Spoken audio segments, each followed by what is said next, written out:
దయచేసి చదువుకున్నాను.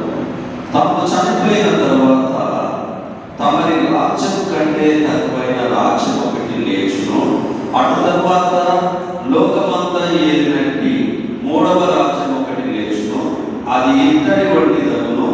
పిమ్మట నాలుగవ రాజ్యం ఒకటి లేచును, అది ఇనుము వలె బలంగా ఉండును. ఇనుము సమస్తమైన వాటిని దంచి వీలుగా కొట్టునది కదా. ఇనుము పగలగొట్టినట్లు అది రాజ్యములన్నిటినీ పగలగొట్టి పొడి చేయును. పాదములను రేళ్లను కొంత మట్టునకు కుమ్మరి పట్టిది గాను, కొంత మట్టునకు ఎనపది గానున్నట్టు తమరికి కనబడేది కనుక ఆ రాజ్యంలో భేదములుండును. అయితే ఇనుము బురదతో కలిసి ఉన్నట్టు కనబడేది కనుక ఆ రాజ్యంలో అలాగున నుండును. ఆ రాజ్యము ఇనుము వంటి బలములదై ఉండును.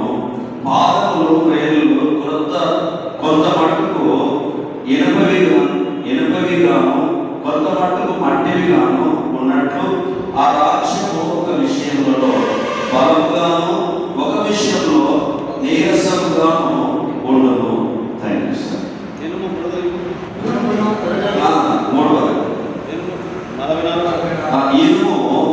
ఇనుమును బురదయు మిళితమై ఉండుట తమరికి కనబడేది. అటువంటి మనుష్య జాతులు మిళితములై ఇనుము మంటితో అతకనట్టు వారు ఒకరితో ఒకరు పొసగక యుద్ధులు.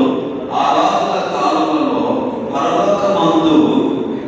పరలోకమందున దేవుడు ఒక రాజ్యం స్థాపించును, దానికన్నిటికీ నాశనము కలగదు.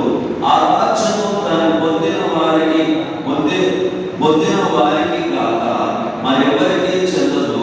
అది ముందు చెప్పిన రాజ్యములన్నింటినీ పగలగొట్టి నిర్మూలన చేయదు కానీ అది యుగముల వరకు నిలుచును. దయచేసి